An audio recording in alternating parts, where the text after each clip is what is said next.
Welcome back to our YouTube channel. तर आज आपल्याला बघायचं आहे चेक वेदर तो आर्मस्ट्रॉंग नंबर. युजरने एखादा नंबर एंटर केला तर तो आर्मस्ट्रॉंग आहे की नाही हा आपल्याला चेक करायचा आहे. आता आर्मस्ट्रॉंग नंबर म्हणजे काय असतो बघा, मी लिहून काढतो इथं. आर्मस्ट्रॉंग नंबर म्हणजे काय असतो, आर्मस्ट्रॉंग नंबर कशाला म्हणायचं ते तुम्हाला मी पहिले समजून सांगितलं. आता एक युजरने एखादा नंबर एंटर केला 1 2 3 एक नंबर एंटर केला, बरोबर. 123 हा नंबर एंटर केला. आता या नंबर आर्मस्ट्रॉंग आहे का नाही हे आपल्याला बघायचं आहे.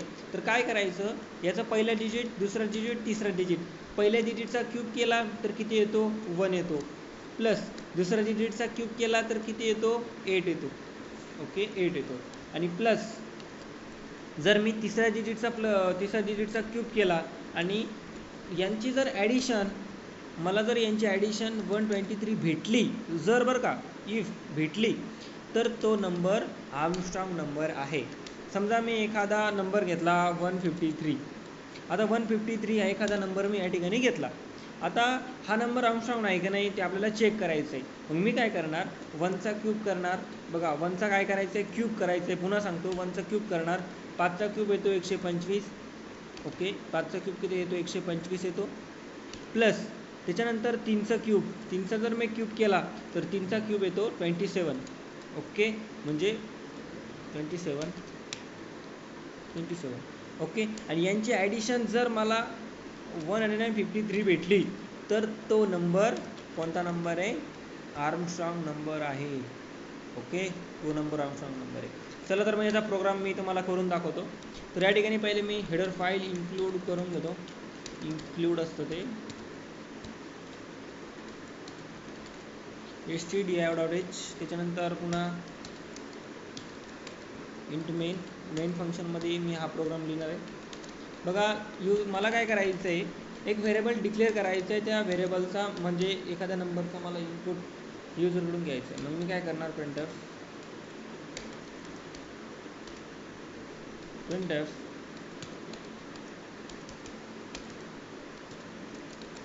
Enter the any number. मी युजरने एखादा नंबर एंटर केला पाहिजे, त्यासाठी मी काय करतो, स्कॅनएफ वापरतो. स्कॅनएफमुळे काय होतं तर आपण कीबोर्डवरून एखादा नंबर एंटर करू शकतो. %d घेतला आणि कॉमा करून अँड% हे घेतलं की जेणेकरून मी या नंबरचं इनपुट घ्यावं लागेल मला. त्याच्यानंतर मी एक व्हाईल लूप यूज केलं आणि व्हाईल लूपमध्ये मला काय करायचं आहे, रिपीट कंडिशन चेक करायची आहे. आता जोपर्यंत बघा मला काय करायचं आहे, याचा शेवटचा डिजिट फाइंड आउट करायचा आहे. हा नंबर केला, शेवटचा डिजिट फाइंड आउट करायचा आहे, त्याचा क्यूब करायचा आहे. त्याच्यानंतर दुसरा त्याचा शेवटचा डिजिट, त्याचा क्यूब करून डबल पहिला डिजिट त्याचा क्यूब करून मला त्याची ॲडिशन करायची आहे. ओके, आणि त्याची ॲडिशन आल्यानंतर मला कम्पेअर करायचं, इफची कंडिशन लावून मला ते कम्पेअर करायचं आणि कम्पेअर केल्यानंतर चेक करायचं आहे की तो आर्मस्ट्रॉंग नंबर आहे की नाही. आता व्हाईलमध्ये मी काय केलं, हा ए जोपर्यंत 0पेक्षा मोठा आहे किंवा ए इज नॉट इक्वल टू 0 म्हणजे ए 0, तुम्ही दोन्हीपैकी कोणती कंडिशन या ठिकाणी लिहू शकतात. आता मी काय करणार, या ठिकाणी सम नावाचा व्हेरिएबल मी या ठिकाणी डिक्लेअर करून घेतो. तुम्ही जर सम ऑफ डिजिट्स, रिव्हर्स नंबर, पॅलेंड्रोम नंबरचा हा प्रोग्राम जर केले असाल तर हा प्रोग्राम तुमच्या समोर काहीच नाही. आता या ठिकाणी मी काय करणार, या सममध्ये मी काय करणार, सम प्लस. बघा याला तुम्ही सम प्लस असं सुद्धा सम प्लस, मी तुम्हाला समजून सांगतो की याला अजून कोणत्या पद्धतीने लिहू शकतो आपण. सम प्लस मी काय करणार, या नंबरचा आपल्याला काय करायचं आहे, बघा रिमाइंडर फाइंड आउट करते म्हणजे ते एखाद्या नंबरचा शेवटचा डिजिट्स आपल्याला देतो, म्हणजे रिमाइंडर देतो. रिमाइंडर म्हणजे बाकी देतो. आता आपल्याला काय करायचं आहे, याची काय करायची, आपल्याला क्यूब काढायचा आहे. मग क्यूब काढायचा आहे म्हणजे ए मॉड्युलस 10. बघा ए मॉड्युलस जर आपण 10 केलं, एखाद्या संख्येला जर आपण 10ने मॉड्युलस केलं म्हणजे 10 ए मॉड्युलस, एखाद्या संख्येला नंबर मॉड्युलस 10 जर केलं तर त्याचा रिमाइंडर आपल्याला भेटतो. रिमाइंडर म्हणजे सगळ्यात शेवटची संख्या त्याची. ओके, आता काय करायचं, याचा क्यूब करायचा आपल्याला, हा शेवटची संख्या आहे. ओके, याचा क्यूब करायचं. मग याचा क्यूब म्हणजे याला आपल्याला काय करावं लागेल, मल्टिप्लाय करावं लागेल. मग एक सिम्पल वेना जाऊ ना आपण. सिम्पल वेना एक व्हेरिएबल डिक्लेअर करू. ओके, व्हेरिएबल डिक्लेअर करू. मी एक्स नावाचा व्हेरिएबल डिक्लेअर केलं. मग मी या एक्समध्ये काय करतो, बघा या एक्समध्ये मी काय करतो, ए मॉड्युलस 10. बघा ए मॉड्युलस 10 यांची यांचा क्यूब काढतो. ओके, क्यूब म्हणजे एखाद्या संख्येचा क्यूब काढायचा, तर त्या संख्येला मला 3दा गुणावं लागेल. मग मी काय करतो, याला कॉपी करतो Ctrl+C दाबून, इंटू हा ओके झालं.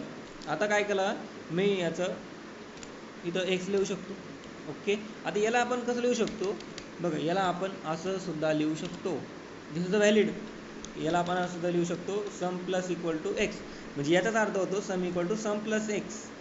आता काय करायचं आहे मला आता काय करायचं आहे, या एक्सला नाही या एला पुन्हा डिवाईड करायचं आहे 10ने, कारण की संख्या अपडेट व्हायला पाहिजेत ना. ओके, संख्या अपडेट तर व्हायला पाहिजेत ना. मग आता काय करणार मी, पुन्हा एक नवीन व्हेरिएबल डिक्लेअर करणार. आता मी कम्पेअर करणार. बघा तुम्ही आता काय करशाल, ह्या समला ह्या एशी कम्पेअर करशाल.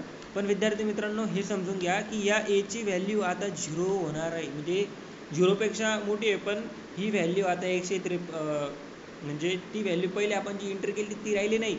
मग आपल्याला इथे काय करावं लागेल, पुन्हा एक व्हेरिएबल डिक्लेअर करावं लागेल. मग ह्या व्हेरिएबलचं नाव पुन्हा आपण वाय ठेवू. Okay, Y. आता या वायमध्ये पुन्हा आपण काय करू, या वायमध्ये वाय इक्वल टू एला स्टोअर करून देऊ, जेणेकरून की या एची व्हॅल्यू कुठेही जाणार नाही. मग आता आपण कम्पेअर करू. आता काय करू, आपण कम्पेअर करू. मग आता इथं इफ कम्पेअर करण्यासाठी इफची कंडिशन लावतो आपण. कंडिशन ट्रू झाली तर बदला एक्झिक्यूट व्हावं असं आपल्याला करायचं आहे ना. मग जर वाय इक्वल टू जर सम असेल, कारण की सगळ्या संख्या कुठं स्टोअर होते आहे, सममध्ये स्टोअर होते. ओके, सगळ्या संख्या कुठं स्टोअर होते, तर या ठिकाणी सममध्ये स्टोअर होत आहे. ओके, आता काय करायचं आहे, मला मधला ब्लॉक एक्झिक्यूट करायचा. मग या ठिकाणी लिहिणार धिस नंबर इज आर्मस्ट्रॉंग.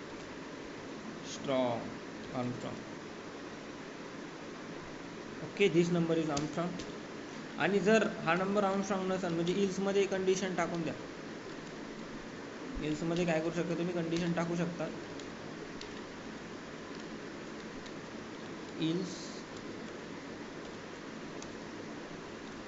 इल्समध्ये यालाच कॉपी करून खाली पेस्ट करा, Ctrl+C Ctrl+V, आणि दिस नंबर दिस नॉट आर्मस्ट्रॉंग वरती आपल्याला नंबर लिहावा लागेल. Okay,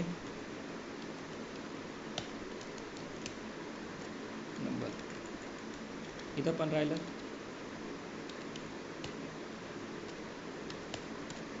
number. ओके, आपण याला असं प्रकारे करू शकतो. हा झाला आपला checking whether the given number is Armstrong or not. आणि शेवटीला आपण लिहून देतो, आपण इंट घेतलं ना, मग त्यासाठी आपण रिटर्न 0 करून देऊ. कारण की बघा, हा झाला तुमचा 23 लाईनीचा कोड. या 23 लाईनीच्या कोडमध्ये तुम्ही इतकं काय सर्व करू शकतात. आता 21 लाईनीच झाला. आता ह्या सगळ्या कोडमध्ये तुम्ही चेक करू शकतात की given number is Armstrong or not, हा नंबर आर्मस्ट्रॉंग नंबर आहे की नाही, तो एक्झिक्यूट करू शकतो. आता आपण या प्रोग्रामला एक्झिक्यूट करू. ओके, या प्रोग्रामला एक्झिक्यूट करू. बघा या ठिकाणी सेमीकॉलन राहिलं आपलं. आता या प्रोग्रामला आपण एक्झिक्यूट करू. या नंबर एंटर केल्यानंतर बघा, मी ह्या ठिकाणी हा नंबर एंटर करतो. आपण केला होता, हा आर्मस्ट्रॉंग आहे का, नाही. मग this number is not Armstrong number. आता तुम्हाला एक तुमच्या माहितीसाठी सांगू की बघा 153 हा काय एक आर्मस्ट्रॉंग नंबर आहे. 153 म्हणजे 153 आर्मस्ट्रॉंग नंबर आहे. ओके, आणि तो नंबर आपण इथे टाकून पाहू, आणि तर जो आला तर आपला प्रोग्राम करेक्ट. बघा या ठिकाणी आपल्याला सिस्टीमने मेसेज दिला आहे की दिस नंबर इज आर्मस्ट्रॉंग नंबर. तर अशा प्रकारचा हा प्रोग्राम होता. खूप सिम्पल वेनं आपण या ठिकाणी हा प्रोग्राम केला, खूप सिम्पल होता. अशाच प्रकारचा प्रोग्राम आपण या ठिकाणी करत राहणार आहोत. तर मिळूया दुसऱ्या व्हिडिओमध्ये दुसऱ्या प्रोग्रामसोबत. तोपर्यंत धन्यवाद.